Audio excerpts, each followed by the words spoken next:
So we got a talking orangutan in the jungle, but this ain't the Jungle Book.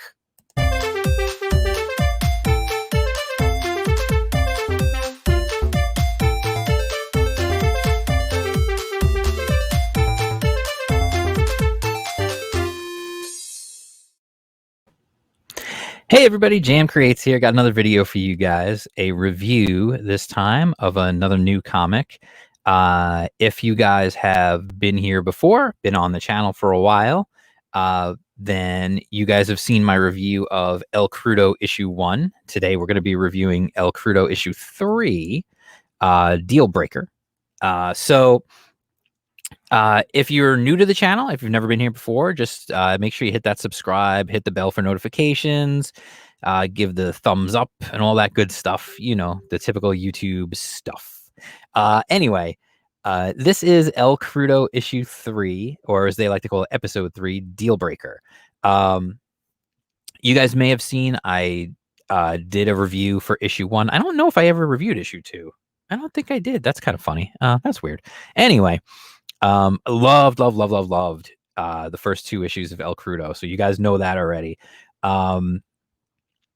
It's such a unique concept. It's El Crudo is the story of an orangutan who was trained by the US military. He's basically a special forces ape who is dropped behind enemy lines during the Vietnam War. And he essentially is trapped behind enemy lines. He was sent as part of like a rescue mission that went wrong, and he is now trapped behind enemy lines in Vietnam during the Vietnam War. So I'm going to make it bigger so you guys can see it better, and then we're going to get into this. So, like I said, this is El Crudo issue 3. This is by Prophesize Productions, written by Manny Shape, illustrated by Zeros, or I don't know if it's pronounced Zeros or Zero Z. I think it's pronounced Zeros. This is the weird thing that in the world we live in now, where a lot of people don't use their real names. They use like their internet handles and honestly, it's a smart thing to do. I do the same thing, simply because it is the best way to like maintain a brand. If you're not going to use your real name, then you should have everything under the same name. So first and foremost, let's get into this. This is not, I know, like I said, like it's it's about it's about an ape. It's about an orangutan, but it's not clearly not for kids. You can tell right from the cover. This is not an all ages book. This is for adults only. This is a war story. Essentially that's what this is. This is a war story set in the Vietnam War. But it's got, apes. And there's a whole bunch of apes that were trained by the US military as special forces. And so El Crudo, this is our story of him. I love the little James Bond reference with the eye, the barrel of the gun with the eye. I thought that was cool. So we're leaving. Our hero is still trapped in the jungle when we pick things up here. And he's basically just waiting at this point. You see him cleaning out his gun. He's essentially just waiting for US troops to come through,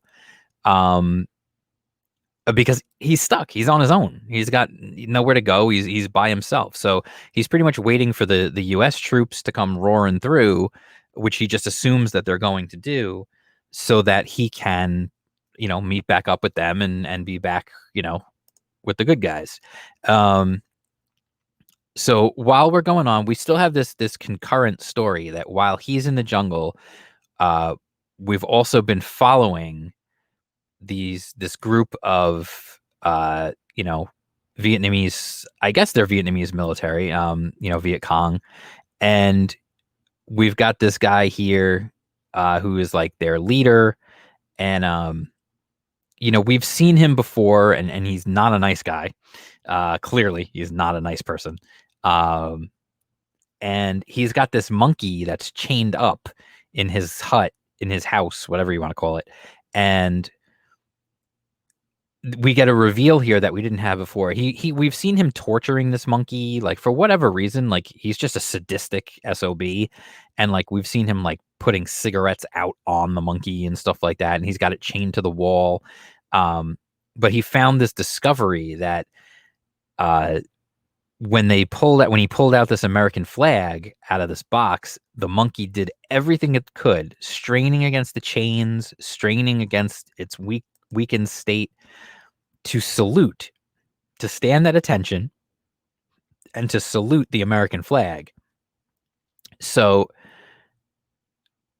and he said he didn't teach it to do this. Like, this monkey was already trained. So there's clearly something going on that they don't know about, obviously. I mean, I'm going to assume at this point, I always kind of assumed that this monkey would obviously play a much bigger role towards the end of the story. And I do still believe that. I believe this little monkey was trained in the same program that trained our orangutan hero.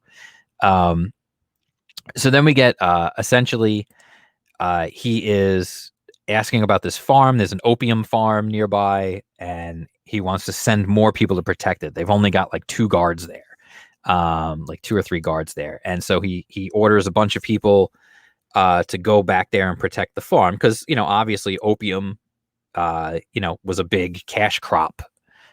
So that's part of how he's making his money, and keeping his little warlord area to, under his control. And we get these really beautiful, like this. I wish it was, that's kind of weird the way it's this beautiful, like, painting of, the farm and what it looks like. It's weird that it's on 2 separate pages like that. Like, I feel like that was meant to be a double page. I wonder if I do it this way.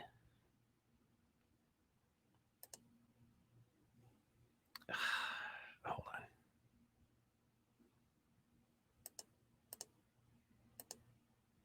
on. I don't know. All right. Anyway.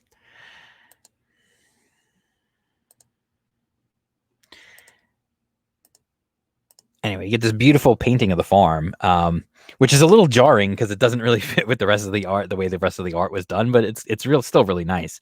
And so we get this farm. You see there's a couple of guards or whatever, and our boy swings in. He just right through the face on this guy. The action in these stories is always very brutal. And then this guy, he sneaks up on. I thought this was a really cool scene. Like, you see him sneaking up through the guard, they're through the crop, and just slits that guy's throat. Then we're introduced to the farmers, and the wife is yelling at the husband about how they're losing their money because they're giving it all to they have to give all the stuff to that warlord, but they have to do it. Like, the guy's like, we have to, like, what are we gonna do? Like, we have to give everything to the government. We have to give it, like, that's just how it works. And El Crudo, our orangutan buddy, he busts in, throws like a half of a boar at him, and basically is asking for a deal. He wants some of the opium for the boar. And then the lady yells at the wife, yells at the guy, and she's like, blah, blah, blah, blah, blah. And so things, eventually the deal goes sour, and things don't end well for anyone involved. I don't want to spoil it. I don't like to spoil, that. Everybody knows that. I think that's part of why some people will trust me with their books, is because I don't spoil things. So getting into it, you can see, like, the art, I feel like the art is still quality art, especially on the ape.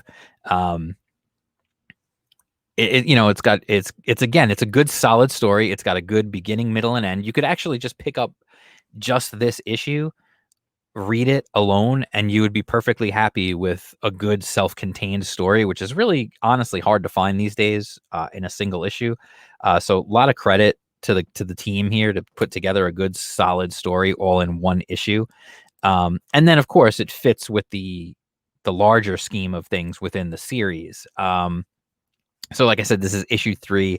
I will put I'll put the link below. I'll put the link in the description below so you guys can find out where you can get issue 1, 2, and 3.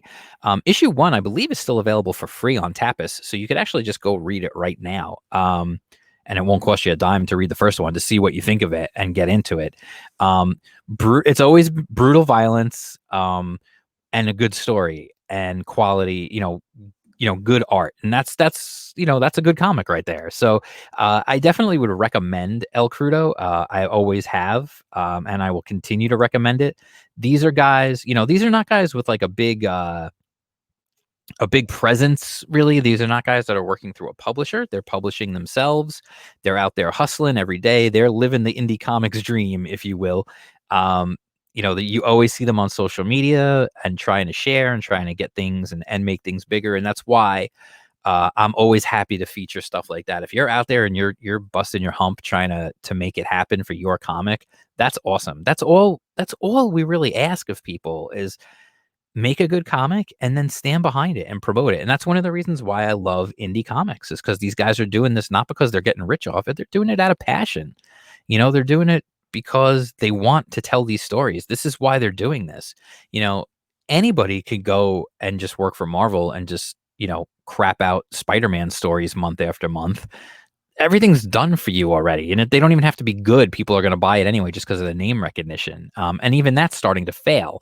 So this is where the passion is, and this is why I love indies so much, is because this is where the passion is. This is where people who are doing these things out of love of comics, and I love that. I think that's the greatest thing. So I've featured before. I've had an interview. If you look back through the old issues of Indie Comics Underground, you'll see an interview with Manny about El Crudo.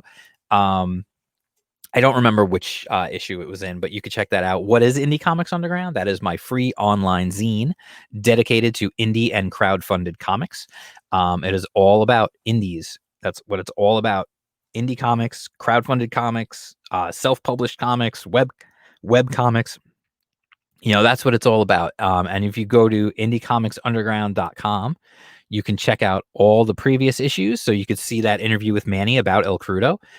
You can also sign up, and when you sign up, you will get early access to every issue. You'll get every issue before the rest of the internet gets it. Whoever signs up, they always get it first, and then the internet gets it later. So that's always a cool thing. Make sure you sign up for that. Go check it out. Read the old issues. I feel like a lot of the stuff holds up because it's interviews and artist spotlights and all sorts of good stuff. You can also follow me on Twitter at jam_creates. Follow me on Instagram at jam_creates. And so I would definitely, if you ask me would I recommend El Crudo, I absolutely would continue to recommend this. They've got 3 issues now. They're making it happen all on their own. And it's a good quality book. It's a great, it's a good quality indie comic, and I definitely would recommend it to you guys. So definitely check it out. And make sure you check out, like I said, Indie Comics Underground. Make sure you come back to the channel, like, subscribe. If you're already subscribed, thank you so much. And I will talk to you guys soon with more comic reviews. I've got more reviews. I've got more other stuff coming. And don't forget, on Friday will be the 2nd episode of Hype Zone to get you hyped about books that you can go back or go pre-order or get them now, whatever, we'll get into that. All right. So I will talk to you guys soon, and peace out.